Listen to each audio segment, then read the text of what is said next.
रखना, उसमें Legendre equation जो मैंने बताई थी, लीजेंड्रे इक्वेशन तक बता चुका था, उसके आगे सॉल्व करेंगे आज, और एक क्वेश्चन और बता के इस यूनिट को खत्म कर दूंगा, ठीक है।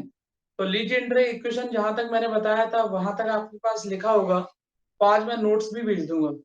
तो आप क्या किया करो, साथ साथ में थोड़ा सा नोट भी कर लिया करो। जैसे क्या है, मान लो सपोज करो नोट्स में कोई चीज समझ में नहीं आती है, तो यहाँ कम से कम क्लियर हो जाएगा, ठीक है। तो चलो अपन स्टार्ट करते हैं। लीजेंड्रे इक्वेशन मैंने निकाली थी, तो कहाँ तक निकाला था, यहाँ तक। ये लीजेंड्रे इक्वेशन थी। इस इक्वेशन को जो भी नाम देना चाहो आप दे सकते हो, वो आपकी मर्जी है, ठीक है। इसको मैं अपनी मर्जी से एक नाम दे देता हूँ। आपको तो नोट्स मिल ही जाएंगे ना, और आपने जो इक्वेशन नाम दिए होगी वो अपने हिसाब से दे देंगे। ये लीजेंड्रे इक्वेशन थी। पिछले टर्म पे आधे से ज्यादा आपका डेरिवेशन हो चुका है, आप थोड़ा सा बचा हुआ है, उसको कंप्लीट करके क्या करेंगे, एक और क्वेश्चन बताएंगे, और नेक्स्ट टर्म से नई यूनिट स्टार्ट करेंगे, थर्ड, स्पेक्ट्रोस्कोपी। ऐसे डेरिवेशन आपको कभी नहीं मिलेंगे जो डेरिवेशन इस यूनिट में है। टफ डेरिवेशन, समझ ना आने वाले, कॉम्प्लिकेटेड, ऐसे डेरिवेशन आपको पूरी फिजिक्स में नहीं मिलेंगे। लेंथी मिलेंगे लेकिन ये उटपटांग नहीं मिलेंगे, ठीक है। चलो, तो ये मैंने आपको बता दिया था। यहाँ जो बीटा होता है उसके लिए भी एक्सप्रेशन है, लेकिन आपके सिलेबस में है नहीं। पहले था सिलेबस में, बीटा के लिए जो एक्सप्रेशन है वो पहले सिलेबस में था। अगर किसी बच्चे को चाहिए तो मैं भेज दूंगा नोट्सों में, लेकिन आपको उसको पढ़ना नहीं है, एग्जाम में आता नहीं है। यहाँ पर अगर हम बात करें बीटा की, तो बीटा जो होता है बच्चों, वो एल एल प्लस वन के इक्वल होता है। बीटा इक्वल टू होता है एल एल प्लस वन। क्या होता है, एल एल प्लस वन। और एल यहाँ पर होता है एजीम्यूथुअल क्वांटम नंबर, दिगंशीय क्वांटम संख्या। एल जो होता है एजीम्यूथुअल क्वांटम नंबर, दिगंशीय क्वांटम संख्या होती है। Beta equal to expression L L plus one आपको याद रखना पड़ेगा। इसको दिगंशीय क्वांटम संख्या, एजीम्यूथुअल क्वांटम नंबर बोलते हैं। अब ये क्वांटम नंबर होते क्या है, ये आपको नेक्स्ट यूनिट में पूरा मिल जाएगा। 7 टाइप यानी 7 प्रकार की क्वांटम संख्याएं होती हैं। हालांकि आपके इस यूनिट में भी थोड़ा सा है क्वांटम का, लेकिन मैं उसको नहीं पढ़ाऊंगा। जैसे इस यूनिट में आपका एक छोटा सा क्वेश्चन है, लेकिन वो एग्जाम में यहाँ से तो कभी बनेगा ही नहीं कि क्वांटम संख्याएं क्या हैं। अब वो कोई मतलब नहीं है बताने से। वो नेक्स्ट यूनिट में मैं क्वांटम संख्या क्या होती है, कितने प्रकार की होती है, सब बताऊंगा, ठीक है। तो यहाँ बीटा एक कांस्टेंट होता है जो एल एल प्लस वन के इक्वल होता है। एल को बोलते हैं एजीम्यूथुअल क्वांटम नंबर, दिगंशीय क्वांटम संख्या। तो मैं क्या करूंगा यहाँ, और मैंने आपको बताया था फिर एक्स इक्वल टू, मैंने क्या पुट किया था, cos थीटा। याद है किसी को, एक्स इक्वल टू क्या पुट किया था, x cos theta. cos theta की मिनिमम और मैक्सिमम वैल्यू क्या होती है, cos थीटा की मिनिमम और मैक्सिमम वैल्यू क्या होती है, +1 और -1। सभी को बच्चों को पता है ये तो, ठीक है। तो चलो यहाँ रखते हैं del upon del x, del upon del x 1 minus x square, del operator divided by del x plus beta की जगह रखेंगे एल एल प्लस वन, जो कि आपको याद रखना है। इसका डेरिवेशन आप नहीं करेंगे, तो अगर आपको करना है तो मैं भेज दूंगा, आप पढ़ते रहना। एक पेज का डेरिवेशन 1 माइनस एक्स स्क्वायर और ये थीटा, कैपिटल थीटा बराबर 0। Del upon del x 1 minus x square, del capital theta upon del x. Beta की जगह रख दिया मैंने L L plus one, M square upon 1 minus x square, capital theta बराबर 0। ये है आपका इक्वेशन नंबर सेकंड। जो भी इक्वेशन हो, मैंने तो यहाँ सेकंड मान लिया। The solution of equation second, the solution of equation second. Second वाले इक्वेशन का जो सॉल्यूशन है वो क्या है, सेकंड वाले इक्वेशन का जो सॉल्यूशन है वो क्या है, वो अपन मान लेंगे थीटा। ये आपको याद रखना पड़ेगा, थीटा एम एल। ये क्यों माना है वो भी बताऊंगा मैं। थीटा एम एल बराबर capital B P M L x, ये मानेंगे। इसको डाल देंगे इक्वेशन नंबर थर्ड। थीटा जो होता है वो एम पर डिपेंड करता है और एल पे डिपेंड करता है। एम पे डिपेंड करता है और एल पे डिपेंड करता है। तो इसीलिए सॉल्यूशन जब मानेंगे तो थीटा सफिक्स में एम एल लिखेंगे। थीटा का डिफरेंशियल एक्स के रिस्पेक्ट में तो हो ही रहा है, उसके अलावा दो टर्म और आ रहे हैं, एल और एम। क्या आ रहा है, एल और एम। इसलिए सॉल्यूशन मानते समय आप ये याद रखेंगे ये आप सॉल्यूशन जब भी मानेंगे तो सफिक्स में लिखेंगे थीटा ml बराबर बी। बी कांस्टेंट है जिसकी वैल्यू आप निकाल लोगे, बी एक कांस्टेंट है जिसकी वैल्यू आप निकाल लोगे नॉर्मलाइज कंडीशन का यूज करके। और यहाँ पर जो p लिखा हुआ है उसको पॉलिनोमियल बोलते हैं। एल वही है, एम वही है। एल एक्स क्यों लिखा है? क्योंकि जो फंक्शन है आपका थीटा वो किसका है? एक्स का फंक्शन। किसका फंक्शन है? एक्स का, इसलिए ये मान लिया। ठीक है, समझ में आया? थीटा एम एल बराबर थीटा एम एल। एम और एल क्यों लिया है? क्योंकि ये एम पर एल पर डिपेंड कर रहा है। बी तो कांस्टेंट है, वो तो लेना ही पड़ेगा, कांस्टेंट की वैल्यू अपन निकाल लेंगे। पी पॉलिनोमियल को रिप्रेजेंट करता है यहाँ पर। एल एक्स क्यों लिखा है? देखो एल पर और एम पर दोनों पर डिपेंड कर रहा है। और एल एक्स क्यों लिखा है? क्योंकि यहाँ थीटा एक्स का फंक्शन है। किसका फंक्शन है? एक्स का। तो ये सॉल्यूशन आपने मान लिया। ये मानना ही पड़ता है आंसर में। ये क्या करोगे? ये आ गया। फिर उसके बाद इसकी वैल्यू अपन निकाल सकते हैं कांस्टेंट बी की नॉर्मलाइज कंडीशन का यूज करके। नॉर्मलाइज कंडीशन का यूज करके कांस्टेंट बी की आप वैल्यू फाइंड कर सकते हो। तो निकालते हैं नॉर्मलाइज कंडीशन का यूज करके। तो कैसे निकालते हैं? नॉर्मलाइज कंडीशन क्या होती है बच्चों? क्या होती है? Theta M L, theta M L का कॉन्जुगेट इनटू में डी एक्स बराबर 1। नॉर्मलाइज कंडीशन में आपको पहले बता चुका हूँ, डी एक्स नहीं sorry D theta. Theta is function of theta, theta is function of theta, D theta बराबर 1। नॉर्मलाइज कंडीशन जो मैंने आपको बताई थी पिछले टर्म पे, psi psi conjugate equal to कितना? 1। पिछले से पिछले टर्म पे भी बताया था। नॉर्मलाइज कंडीशन जो होती है प्रसामान्यीकरण की शर्त, वो क्या होती है? साई साई कंजुगेट बराबर कितना होता है? 1 होता है। यहाँ कांस्टेंट की वैल्यू निकालने का एक ही तरीका है, और जब भी आप कांस्टेंट की वैल्यू नहीं निकाल पाओ तो एक ही तरीका यूज किया करो, नॉर्मलाइज कंडीशन प्लस सामान्यीकरण की शर्त। उसमें कुछ नहीं करना होता। ये जैसे थीटा है, थीटा के लिए निकालना है आपको theta, theta conjugate D theta बराबर 1। Theta is function of theta, इसलिए डी थीटा आ गया। तो यहाँ रखो वैल्यू। थीटा की वैल्यू कितनी है? B P L x M.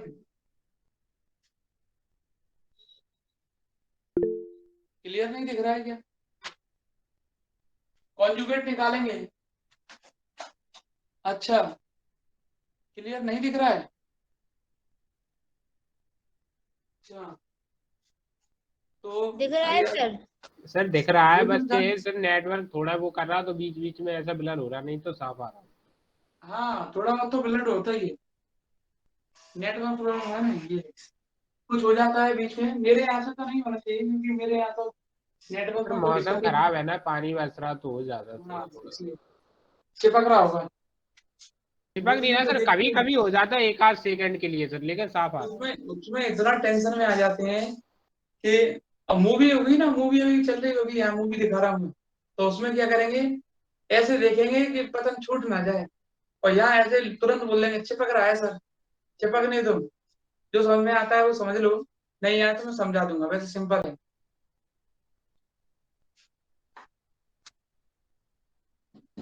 देखते हैं कितने बच्चों को सुनाई देता है। सुनाई दे रहा है, दिखाई दे रहा है कि नहीं दे रहा है? बताओ, ये कितनी उंगली हैं? ये जो इंडिविजुअल एक नंबर है, एक एक एक सर। तो इसका मतलब दिखाई दे रहा है। अच्छा, 5 है। जिनको नेटवर्क प्रॉब्लम थी तो वो भी एक बता रहे हैं। चलो, थीटा एमएल का conjugate D theta equal to 1। देखते हैं, अगर दिक्कत आ जाएगा तो लेफ्ट होके फिर ज्वाइन हो जाएगा। चलो, तो यहाँ थीटा एमएल की वैल्यू रखते हैं, ये आ गया। थीटा कॉन्जुगेट की वैल्यू रखेंगे तब भी इतनी ही होगी, क्योंकि यहाँ आयोटा तो है नहीं कुछ भी। कॉन्जुगेट निकालते हैं तो केवल आई के पहले का साइन बदलता है, वो आई नहीं है तो कोई दिक्कत ही नहीं है। तो यहाँ लिखेंगे B P L x M D theta equal to 1। अब यहाँ डी थीटा के रिस्पेक्ट में इंटीग्रेशन हो रहा है, तो यहाँ लिमिट देख लो डी थीटा की क्या होगी, वो आपको यहाँ से पता चलेगा। cos थीटा जो वेरी कर रहा है, cos थीटा का भी डिफरेंशिएट करोगे तो sin थीटा ही आएगा। cos थीटा जो वेरी कर रहा है वो -1 से +1 तक कर रहा है। x की वैल्यू कितनी है? cos theta. यहाँ x की वैल्यू cos थीटा लास्ट में रखेंगे। x कितना है cos थीटा, तो cos थीटा के लिए जो लिमिट होती है वो -1 से +1 होती है, -1 से +1। नॉर्मलाइज कंडीशन में कोई ना कोई लिमिट तो लेनी पड़ती है। जैसे मैंने आपको बताया था वन डायमेंशनल बॉक्स के लिए 0 से a लेते हैं। यहाँ पर आप देख लो किस फंक्शन का यूज हो रहा है। आपको पता है x की वैल्यू क्या है, cos थीटा है, तो cos थीटा की वैल्यू कहाँ से कहाँ तक वेरी करती है, -1 से +1, तो -1 से +1 ये cos थीटा की वैल्यू वेरी करेगी। ठीक है, तो b into B B square हो जाएगा, इसको बाहर निकाल लेना, तो ये आ सर जाएगा जो आपके पहला पास। पी है सर उसके सफिक्स में क्या लिखा है सर नीचे? हाँ पहला सर जो पी है ना, बी पी है पहला सर, ये b लास्ट लास्ट लास्ट में सर। हाँ इसी में सर पहला b पी सर, जो lx बी के बाद नहीं, इसमें नहीं, इसके पहले सर, इसके b पहले जो लिखा पी है, इंटू है ये इसके तो, पहले भी जो पी है सर उसके सफिक्स में। वो lx लिखा है, सर ये एल वो कैसे बना सेम है? यही का यही लिखा है, b p lx m, यही का यही रख दिया हमने यहाँ पर, और इसकी वैल्यू भी यही रख दी, सेम ही होगी सर दोनों की। सेम सेम सेम होगी। ओके। उसका कारण क्या है दोनों की वैल्यू सेम होने का, क्योंकि इसमें आई नहीं है ना, अगर आई होता तो साइन बदल जाता, अगर यहाँ आयोटा होता तो कॉन्जुगेट निकालते समय साइन बदल जाता। देखो फॉर एग्जांपल, जैसे मैंने कहा आपको z इक्वल टू है x, मैंने कहा इसका कॉन्जुगेट निकालो, अब भी आप यही कहोगे x। कैसे, जैसे मैंने z इक्वल टू लिखा, क्या मैं z को ऐसा लिख सकता हूँ x plus zero, sorry x plus zero into I Y, बिल्कुल लिख सकते हैं। अब मैंने कहा कॉन्जुगेट निकालो, तो आप कहोगे x का x ही रहेगा, जीरो का तो जीरो ही रहता है, जीरो तो कुछ होता ही नहीं है, आई का माइनस आई हो जाएगा, तो माइनस लगा दिया इंटू वाई। लेकिन इसका तो कोई यूज है नहीं, रियल पार्ट है आपके पास, तो कॉन्जुगेट उसी का निकलता है जो पार्ट इमेजिनरी होता है, अगर पार्ट रियल है तो कॉन्जुगेट वही का वही रहता है ये। हाँ ठीक है, चलो आगे बढ़ते हैं, कोई दिक्कत है तो पूछते भी जाना, साथ साथ में मिटा देता हूँ। तो यहां से आ जाएगा b इंटू बी हो जाएगा बी स्क्वेयर, -1 से 1, इधर लिख देता हूँ, इधर लिख देते हैं, तो ये हो जाएगा b इंटू बी हो जाएगा B square, b into B हो जाएगा बी स्क्वायर, -1 से 1 P L x M, P L X, P L X L x M D theta equal to 1। B into B B square हो गया, ये लिख दिया, ये आ गया। अब इसके बाद इसका जो सॉल्यूशन है वो आपको याद रखना पड़ेगा, डायरेक्ट मैं लिखवा देता हूँ अभी। पहले आपने क्या किया, थीटा एम एल बराबर एक सॉल्यूशन लेट कर लिया, पी पॉलिनोमियल है, थीटा एम और एल पे डिपेंड कर रहा है, तो एम एल से डिनोट कर दिया यहाँ पर, यहाँ एल एम, पॉलिनोमियल को लिखने का तरीका ये होता है एल एम, एल किस पी पॉलिनोमियल जो होता है वो किसका फंक्शन है, एक्स का है, तो एल के साथ में एक्स लगा दिया। नॉर्मलाइज कंडीशन का यूज करके आप कांस्टेंट v की वैल्यू निकाल सकते हैं, ये आ गया। अब इसकी वैल्यू क्या होगी वो मैं लिख देता हूँ, मिटाता हूँ इसको ऊपर वाले को, याद तो रखना पड़ेगा इसमें, मैंने आपको पहले बता दिया, थोड़ा डेरिवेशन याद रखने वाले हैं, केवल यही डेरिवेशन है, ये मान के चलिए याद रखना होगा, और ये बार कराया था वो, पूरी फिजिक्स में फिर कुछ नहीं है याद करने का, ये याद करना पड़ेगा आपको। -1 से 1, -1 से 1 P K X, P K X M, और यहाँ P L x M D theta equal to, D theta या D X equal to 0, D X equal to 0 if K not equal to L, ये याद करने वाला है यार। -1 से 1 P K X M P L x M D x बराबर, इसकी वैल्यू होगी 2/12 + 1, 2/12 2l plus 1 l plus m का factorial upon l minus m का फैक्टोरियल। ये निकाले सुने जाएंगे, इसे याद ही करने पड़ेंगे आप। तो ये के कब की होगा? सफिक्स में के k इक्वल टू l होगा तब। सर ये क्यों ये तो सर इस ये डी तरीके से, स्क्वायर में आ गया। ये जो है ना ये वाला, ये है ना, ये एक तरीके से प्रॉपर्टी है। जैसे मैं इंटीग्रेशन को किसी को सॉल्व करता हूँ, सुनना, कई बच्चों को कंफ्यूज होगा, अरे यार ये कहाँ से आ गया। एक प्रॉपर्टी होती है, इसको बोलते हैं। जैसे मान लो मैं इसको सॉल्व कर रहा हूँ, -1 से 1 एक्स स्क्वायर डी एक्स। तो जैसे मैं प्रॉपर्टी नहीं लिख देता कि -a से a F x D x बराबर 2 टाइम्स 0 से a F x D x होगा अगर फंक्शन इवन है तो, और 0 होगा डायरेक्ट अगर फंक्शन ऑड है तो। वैसे ही बच्चों मैंने ये लिखा है कि अगर ये कंडीशन कभी बनती है, कौन सी वाली कंडीशन? देखो मुस्कान, अगर कभी ये कंडीशन बनती है, कौन सी वाली? -1 से 1 P K X M P L x M D x बराबर 0। के और एल बराबर नहीं है, अलग अलग है, के है और एल अलग है, तो डायरेक्ट आंसर आप 0 लिख देना। लेकिन अगर मान लो के कभी एल के इक्वल हो गया, के की जगह जैसे मान लो मैंने एल रख दिया यहाँ पर, के की जगह क्या रख दिया? एल, तो आंसर ये हो जाएगा। तो आंसर ये हो जाएगा। इसका सॉल्यूशन ये है, आपको किसका निकालना है? इसका निकालना है। तो आप देखो, यहाँ देखो, के था, के किसके इक्वल है? एल के, ठीक है नहीं? तो के किसके इक्वल है? एल के। तो ये वाला सॉल्यूशन आपको मिल जाएगा। समझ में आया कि नहीं आया? आ गया sir. P K X M P L x M बराबर ये लिखा हुआ है। अगर के एल के बराबर है, के की जगह अगर आप एल रख के लिख दोगे तो आपको ये मिल जाएगा, और यही ये लिखा हुआ है यहाँ पे। बताओ, कोई दिक्कत तो नहीं है इसमें? सर बी तो स्क्वायर अगर में मान लो आया। कि ये दोनों अलग अलग होते, जैसे मान लो यहाँ कुछ और होता और यहाँ कुछ और होता, तो डायरेक्ट आंसर कितना आ जाता? 0 आ जाता। डायरेक्ट कितना आ जाता आपका आंसर? 0 आ जाता। लेकिन अगर दोनों इक्वल हैं तो डायरेक्ट आंसर का क्या आ जाएगा आपका? इसका ये आ जाएगा। ठीक है, चलो मिटाता हूं मैं इसको। डायरेक्ट आंसर आपका कितना आ जाएगा यहाँ से बच्चों? B square. ये एक तरीके से सॉल्यूशन बोल दो इसको किसी का, या फिर प्रॉपर्टी बोल दो, जैसा चाहो वैसा बोल सकते हो। तो यहाँ आ जाएगा आपके पास बी स्क्वायर है तो बी स्क्वायर ही आएगा, इंटू -1 से 1 इसकी वैल्यू, यहाँ देखो, कि अगर एल के इक्वल है, के की जगह अगर मैं एल रख दूंगा तो इसकी वैल्यू कितनी? ये है। इसकी वैल्यू कितनी? ये है। और ये वाली वैल्यू यहाँ आ जाएगी। तो यहाँ आ जाएगा 2/12 प्लस 1 एल प्लस एम का factorial upon L minus M का फैक्टोरियल इक्वल टू कितना है? 1। वो फिर किसी में भी लिखा हो, या dx में लिखा हो, dy में लिखा हो, dz में लिखा हो, d थीटा में लिखा हो, उससे कोई फर्क नहीं पड़ता।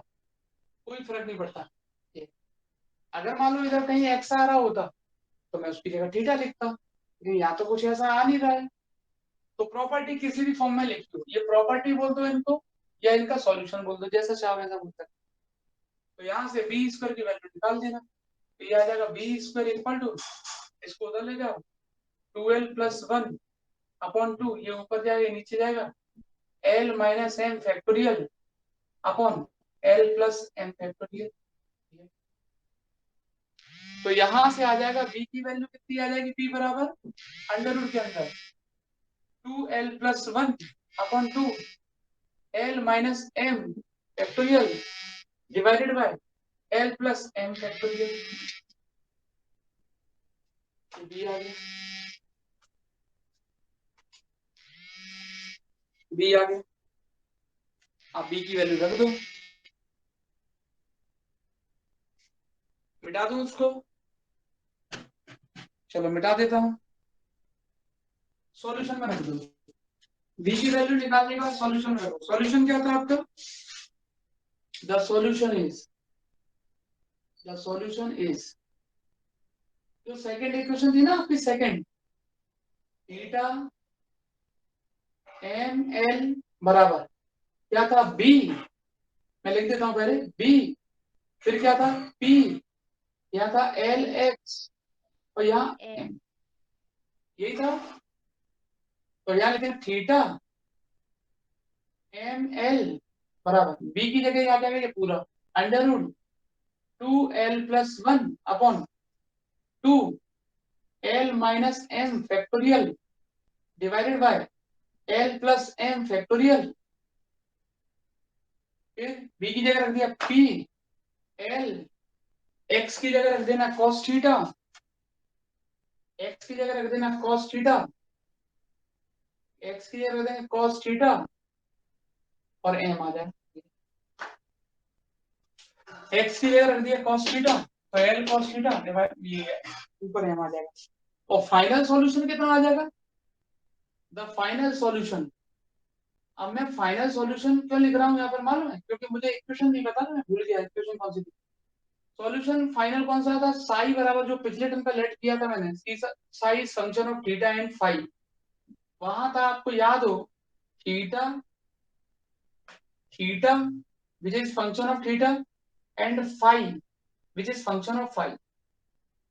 ये है फाइनल सॉल्यूशन आपका, फाइनल सॉल्यूशन। तो बच्चों यहाँ रख देंगे तो साई बराबर आ जाएगा थीटा, ये निकल गया थीटा पूरा आपका अंडर रूट के अंदर। थीटा कितना है आपके पास? 2L+1 upon 2L minus M factorial upon L+M factorial. ये और फिर उसके बाद ये तो हो गया और इनटू में P L cos थीटा और M। ये है आपका थीटा, ये है आपका थीटा और फाई भी आया था पिछले दिन पर कुछ ऐसा 1/√2 पाई e की पावर IM फाई। ये फाई भी आया था, याद है आपको? फाई की वैल्यू भी आई थी, वो रख दी मैंने। थीटा की वैल्यू क्या आई वो रख दी। This is the final solution. तो कांस्टेंट की वैल्यू निकालना है तो ये प्रॉपर्टी आपको याद रखनी पड़ेगी।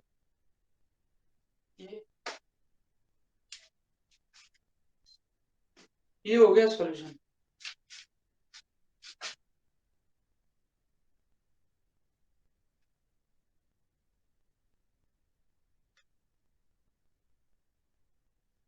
चलो मिटा देता हूं।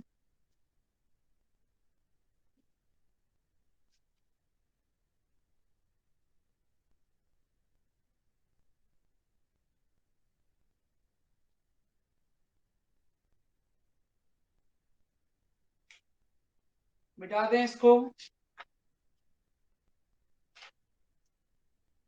अब क्या नोट्स जो भेजूंगा ना तो उसमें देख लेना अपने हिसाब से, है ना? अगर कुछ ऐसा लिखा हो गलत सलत तो आप अपने हिसाब से करेक्ट कर लेना। ये तो पहले क्या किया था, फाई की वैल्यू सॉल्यूशन निकाल लिया था, फिर उसके बाद थीटा का सॉल्यूशन निकाला और दोनों की वैल्यू उठा के साई वाले में रख दिया, आंसर आ गया। ये आंसर ठीक है। चलो मिटा देते हैं। देखो मैंने आपको पहले बताया था ये वाला क्वेश्चन, वो तो सिलेबस से एक और हटा दिया, हाइड्रोजन एटम वाला। सिलेबस में हाइड्रोजन एटम का एक क्वेश्चन था, वो भी हटा दिया आपके सिलेबस। अभी 2-3 साल पहले ही था, वो और खतरनाक था इससे भी। उसमें भी ऐसे 3 डायमेंशनल श्रोडिंगर वेव इक्वेशन निकलती थी और उसमें भी 3 इक्वेशन बनती थी, एक आर के लिए अलग निकालना सॉल्यूशन, एक थीटा के लिए, एक फाई के लिए। ठीक है, तो वो चलो खैर ठीक है।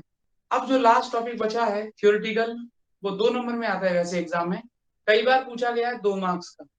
अगर मान लो वो 6 नंबर का पूछा तो थोड़ा सा मैं डायग्राम वगैरह बना के एक्सप्लेन भी कर सकता हूँ उसको, बट वैसे 99% वो 2 नंबर का ही पूछा जाता है, तो आपको भी नोट्स में उतना ही मिल जाएगा, ज्यादा बड़ा नहीं है। वो क्वेश्चन क्या है? Tunnel effect. क्या है? Tunnel effect. पहले इसको स्टडी करते हैं। टनल इफेक्ट शॉर्ट नोट आता है, right short note tunnel effect. Tunnel effect सुरंगन प्रभाव, हिंदी में देखो नाम इसका सुरंगन प्रभाव। टनल इफेक्ट सुरंगन प्रभाव। देखो टनल इफेक्ट सुरंगन प्रभाव, जैसे इस यूनिट में एक क्वेश्चन और है, जैसे मान लो कोई बच्चे के पास बुक वगैरह रहती तो बच्चा कहता है सर ने ये वाला क्वेश्चन नहीं कराया, वो है क्वांटम संख्या n l और m के बारे में, क्वांटम नंबर n, l और m के बारे में, वो मैं नहीं बताऊंगा, वो आपको नेक्स्ट यूनिट में बताऊंगा 7 टाइप की क्वांटम नंबर। क्योंकि अगर आप उसका क्वेश्चन भी देखोगे ना तो आपको क्वेश्चन ही नहीं मिलेगा उसमें। वो कारण क्या है कि वो कभी एग्जाम में आता ही नहीं है, वो आता है नेक्स्ट यूनिट से एग्जाम में, यहाँ से नहीं आता है। तो ये लास्ट क्वेश्चन है आपका, tunnel effect. What is tunnel effect? सुरंगन प्रभाव। अभी मैं आपको इसकी डेफिनेशन बताऊंगा ना तो आप कहोगे ये होता कैसे है। तो देखो, सबसे पहले मैं आपको बताता हूँ क्लासिकल के हिसाब से, पहले वो समझ लो तब जाके इसको समझेंगे। क्लासिकल मैकेनिक्स क्या बोलता है, जिसको चिरसम्मत यांत्रिकी बोलते हैं। क्लासिकल की बात जब भी मैं आपसे करूँ ना तो आप अपने अपने को उसमें इन्वॉल्व कर लिया करो। एग्जाम्पल जो है ना वो आप अपने को इन्वॉल्व कर लिया करो।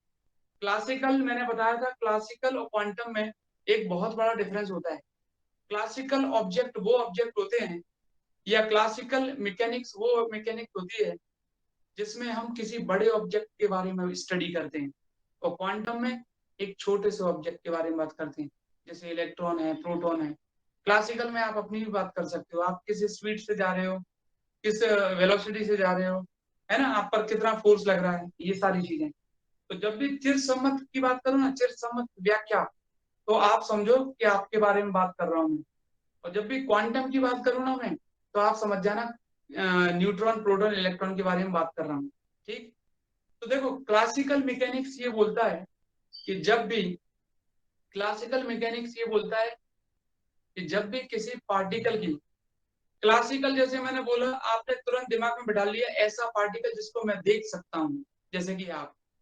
क्लासिकल मैकेनिक्स ये बोलता है कि जब भी किसी पार्टिकल की एनर्जी, जब भी किसी पार्टिकल की एनर्जी पोटेंशियल वेरियर से कम होती है, जब भी किसी पार्टिकल की एनर्जी पोटेंशियल वेरियर से कम होती है, तो वो पार्टिकल उस पोटेंशियल वेरियर से टकराकर वापस आ जाता है। वो पार्टिकल उस पोटेंशियल वेरियर से टकराकर वापस आ जाता है, रिफ्लेक्ट होके वापस आ जाता है। ये बोलती है क्लासिकल मैकेनिक्स। चिरसम्मत यांत्रिकी के अनुसार यदि कोई कण, चिरसम्मत यांत्रिकी के अनुसार यदि कोई कण जिसकी ऊर्जा विभव प्राचीर से कम होती है, यदि कोई कण जिसकी ऊर्जा विभव प्राचीर से कम होती है, तो वह कण विभव प्राचीर से टकराकर वापस आ जाता है। जैसे क्या, ये रहा आपका पोटेंशियल बैरियर, विभव प्राचीर। पोटेंशियल बैरियर भी एक एनर्जी होती है बच्चों, ये भी क्या है, एक एनर्जी है। अरे अच्छा सा बना देता हूं। ये भी क्या है, एक एनर्जी है। ये रहा। अगर मान लो कोई पार्टिकल क्लासिकल के हिसाब से जाता है इसमें, तो टकराएगा, टकराने के बाद क्या हो जाएगा, वापस आ जाएगा। जैसे मैं आपको एक एग्जांपल देता हूँ कि अगर मान लो सपोज करो मैं यहाँ आपको क्लास ले रहा हूँ, कमरे में बंद हूँ, और मैं मान लो सपोज करो दीवार की तरफ जाता हूँ, तो क्या करूंगा, दीवार से टकराऊंगा और वापस आ जाऊंगा, दीवार से टकराऊंगा और वापस आ जाऊंगा। दीवार की जो हाइट है वो ऊंची है, जो वॉल की जो हाइट है वो बहुत ऊंची है, मैं यहाँ से निकल भी नहीं सकता, तो टकरा के वापस आ जाऊंगा, क्योंकि मेरी एनर्जी इतनी नहीं है कि मैं इसको पेनिट्रेट कर पाऊं, इसको भेद पाऊं, इतनी एनर्जी मेरे पास नहीं है। तो वो बोलता है क्लासिकल। लेकिन क्वांटम में ऐसा नहीं होता है। क्वांटम मैकेनिक्स ये बोलती है कि जब भी कोई पार्टिकल, भले ही उसकी एनर्जी पोटेंशियल बैरियर से कम है, पोटेंशियल बैरियर से कम है, पोटेंशियल बैरियर भी एक एनर्जी होती है, मगर एक पर्टिकुलर हाइट तक कोई एनर्जी, जहां तक पोटेंशियल की वैल्यू भी वेरी करें, तो अगर कोई पार्टिकल पोटेंशियल बैरियर की एनर्जी से कम एनर्जी रखता है, तब भी उस पार्टिकल को, जैसे मान लो एक पार्टिकल, ये छोटा सा पार्टिकल है और ये मान लो ऐसे जा रहा है, वेव के फॉर्म में चलते हैं कई सारे पार्टिकल्स, तो मान लो ये गए, तो इस, ये मान लो ये पोटेंशियल बैरियर है जिसकी विड्थ है 0 से a, कितने, 0 से a। तो बच्चों ये रिफ्लेक्ट होके वापस आएगा, ये मैं नहीं कहता कि रिफ्लेक्ट होके वापस आएगा, लेकिन मैं ये जरूर बोलूंगा कि पार्टिकल के पेनिट्रेट होने की जो प्रोबेबिलिटी है, ये फर्स्ट रीजन है, ये सेकंड रीजन है, ये थर्ड रीजन है। पार्टिकल के पेनिट्रेट होने की जो प्रोबेबिलिटी है वो कुछ ना कुछ होगी, मतलब फाइनाइट होगी, जीरो नहीं होगी। क्लासिकल में जीरो हो जाती है। क्लासिकल में क्या होता है, पार्टिकल जाएगा और पेनिट्रेट होने के बाद वापस आ जाएगा। एक सेकेंड।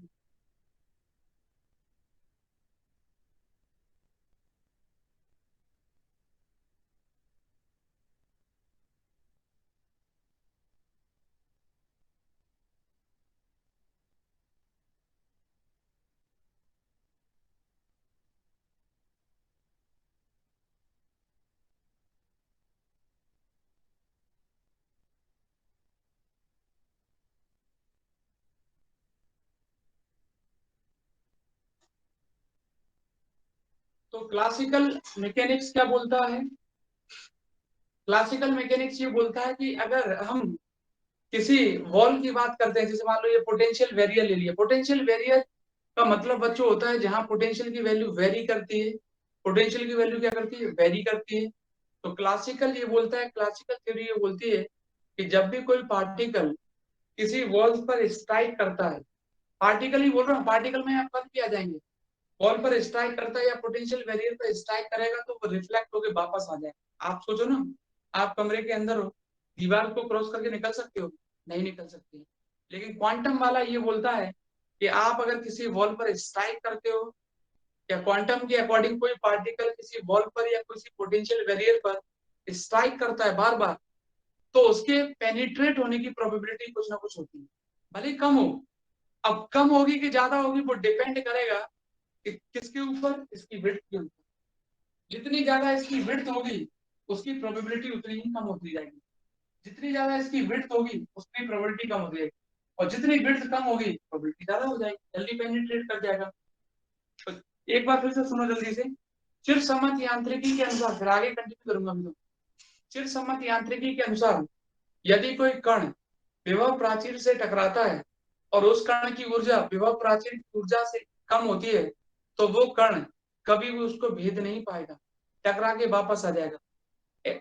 और अगर मान लो उसकी ऊर्जा ज्यादा हुई तो ऊर्जा ज्यादा होने का मतलब या तो दीवार को तोड़ देगा वो, या तो दीवार को तोड़ देगा या फिर ऊपर से निकल जाएगा। दोनों में से कोई ना कोई काम हो जाएगा, या तो दीवार को तोड़ देगा या फिर ऊपर से निकल जाएगा, ऐसा ही बोल सकते हैं। कैसे भी करके मतलब सीधा सीधा ये हुआ, अगर ऊर्जा ज्यादा होगी तो वो पेनिट्रेट कर जाएगा, भेद सकता है। लेकिन अगर उसकी ऊर्जा कम हुई तो टकरा के वापस आ जाएगा, कभी भी उसका भेदन नहीं कर पाएगा। क्वांटम थ्योरी ये बोलती है कि अगर कोई छोटा सा कण होता है क्वांटम में, तो आपको मालूम है इलेक्ट्रॉन प्रोटॉन, वो उसकी एनर्जी कितनी कम हो, कितनी भी कम हो पोटेंशियल बैरियर से। अब कितनी कम, ऐसा नहीं कि बिल्कुल ही कम हो कि बिल्कुल मैं चल ही नहीं पा रहा बेचारा, इतनी तो हो कि चल जाए, पेनिट्रेट करने के लिए उसके पास थोड़ी सी पावर तो, या बॉल तक तो पहुंचे। तो उसकी एनर्जी अगर पोटेंशियल बैरियर से यानी विभव प्राचीर से कम भी होती है तब भी उसको वो पेनिट्रेट कर जाता है। बार बार टकराएगा टकराएगा टकराएगा, और एक टाइम ऐसा आएगा कि वो उसको पेनिट्रेट कर जाएगा, या उसकी प्रोबेबिलिटी जो होगी पेनिट्रेट करने की, भेदने की, वो कुछ ना कुछ तो होगी। ऐसा नहीं हो सकता कि जीरो। इसी इफेक्ट को बोलते हैं टनल इफेक्ट। अब वो प्रोबेबिलिटी कितनी होगी, उस प्रायिकता का मान कितना होगा, वो डिपेंड करेगा किसके ऊपर? इस चौड़ाई के ऊपर, इसके ऊपर डिपेंड करेगा। अगर ये कम है, अगर ये कम है तो इसका मतलब क्या होगा? अगर ये कम है तो इसका मतलब वो जल्दी चला जाएगा। अगर ये ज्यादा हुआ तो इसका मतलब ये होगा उसको उसको पार करने में टाइम लगेगा। क्या करेगा? टाइम लगेगा। ठीक है, लेकिन पेनिट्रेट तो करेगा ही करेगा, पेनिट्रेट तो कर ही जाएगा ये। ठीक है, तो अब फिर ये तो हो गया एक कॉन्सेप्ट। दूसरा दूसरा कॉन्सेप्ट क्या होता है, इसी में पूछ लेता है अल्फा डीके क्या होता है, अल्फा इमिशन क्या होता है, अल्फा उत्सर्जन क्या होता है। तो आपको उसमें भी याद रखना है, इसी में पूछता है अल्फा डीके क्या है, अल्फा इमिशन क्या है, अल्फा उत्सर्जन क्या है।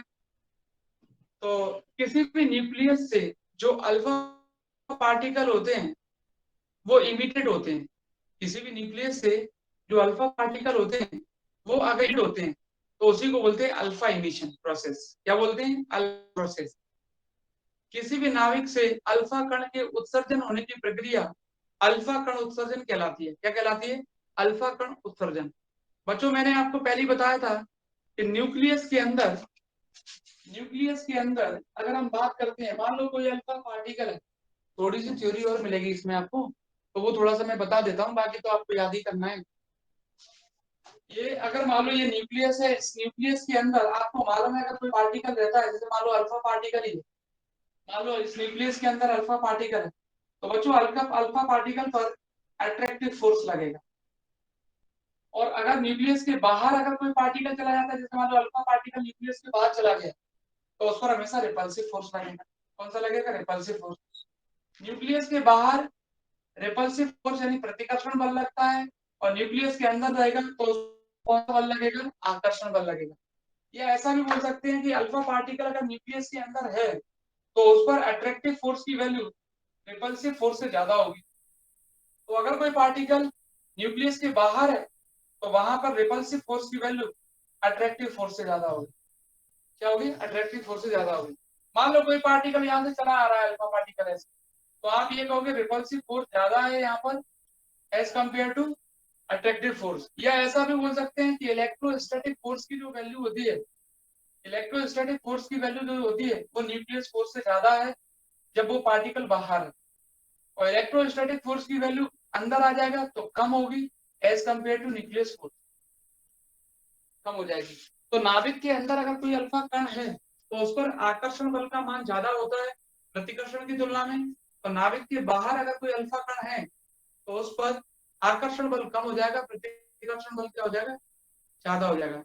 अगर मैं आपसे ये कहूं कि कोई भी पार्टिकल अल्फा पार्टिकल दूर से आ रहा है और न्यूक्लियस के अंदर की तरफ आ रहा है, मान लो सपोज करो, तो वहां रिपल्सिव फोर्स की वैल्यू ज्यादा होगी, और जैसे ही अंदर एंटर कर जाएगा तो अट्रैक्टिव फोर्स ज्यादा हो जाएगा as compare to repulsive force. तो किसी भी न्यूक्लियस से जो अल्फा पार्टिकल के इमिटेड होने की जो प्रोसेस है उसी को अल्फा इमिशन बोलते हैं। और अल्फा पार्टिकल के लिए, अल्फा कणों के लिए जो ऊर्जा होती है, पोटेंशियल एनर्जी जो होती है, उसका फॉर्मूला ये होता है U बराबर 1/4πε0।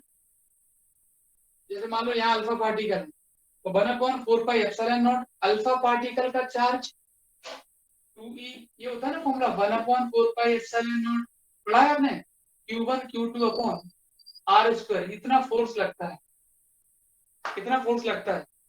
तो पहले फोर्स निकाल लेते हैं, तो याद आएगा 2e इंटू न्यूक्लियस पर चार्ज कितना है आपका Ze डिवाइडेड बाय R², इतना फोर्स लगेगा। न्यूक्लियस और अल्फा पार्टिकल के बीच में जो फोर्स लगेगा वो इतना होगा। और पोटेंशियल एनर्जी का क्या फॉर्मूला होता है? तो पोटेंशियल एनर्जी का फॉर्मूला होता है 1/4πε0 Q1 Q2 अपॉन R होता है। Q1 Q2 अपॉन क्या होता है? R होता है। तो Q1 की जगह क्या आ जाएगा? अल्फा पार्टिकल का चार्ज, अल्फा पार्टिकल का चार्ज कितना होता है? 2e, यहाँ रख देंगे, और न्यूक्लियस का चार्ज ये होता है, रख देंगे, और R की जगह तो R ही है। तो इतनी पोटेंशियल एनर्जी होती है इसके पास। तो जब भी बच्चों अल्फा पार्टिकल की हम बात करेंगे, अल्फा पार्टिकल अगर उसके साथ पूछ लिया कि अल्फा पार्टिकल इमिशन क्या होता है, तो आपको उसमें 5-6 लाइन याद रखना है कि अल्फा पार्टिकल इमिशन क्या होता है। The process of emission of alpha particle of any nucleus is called alpha emission.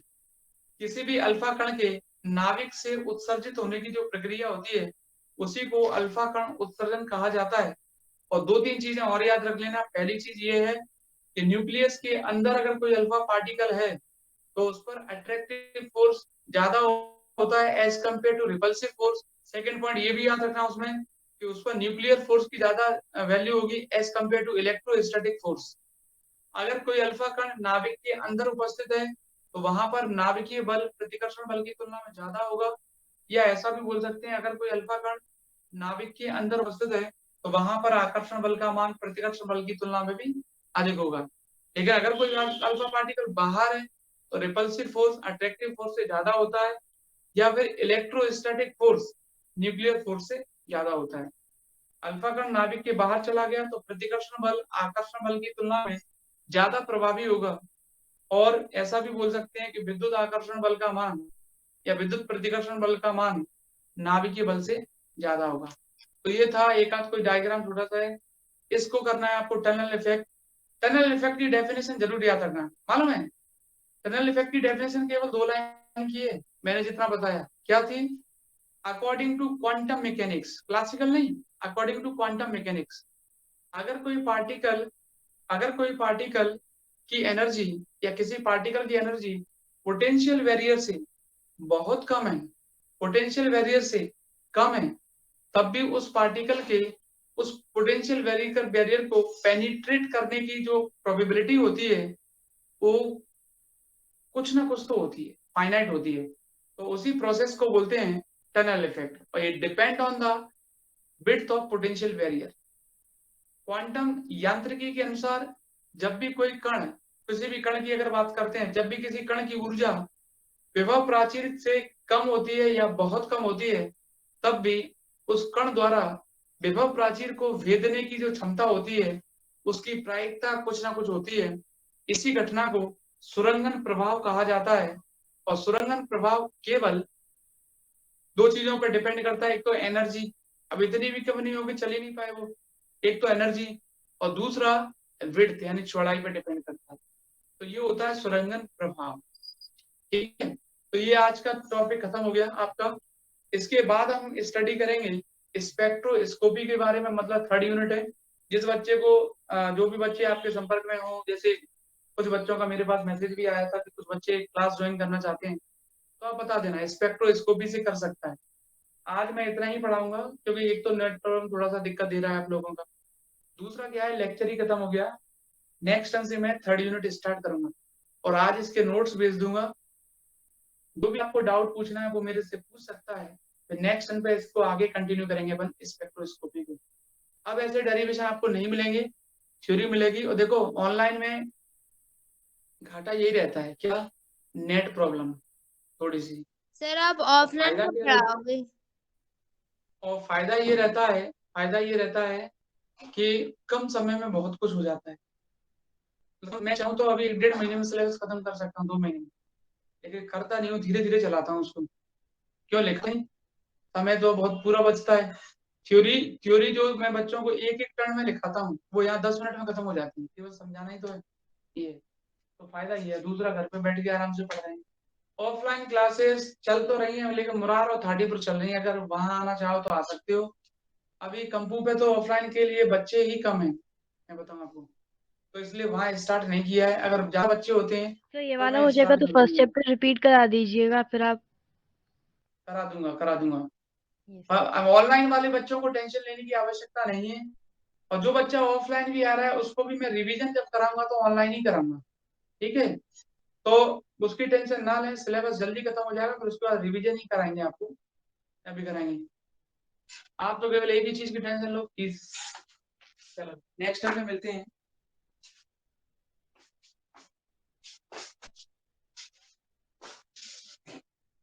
ठीक है, आज अब तो नेक्स्ट टाइम से यूनिट स्टार्ट करेंगे, पहला टर्न होगा तो कुछ बेसिक भी बताना और कुछ अच्छी अच्छी डेफिनेशन भी सुनाऊंगा। आज का ये टनल इफेक्ट वाला तो डेफिनेशन पढ़ लेना, बस 2 नंबर में आती है।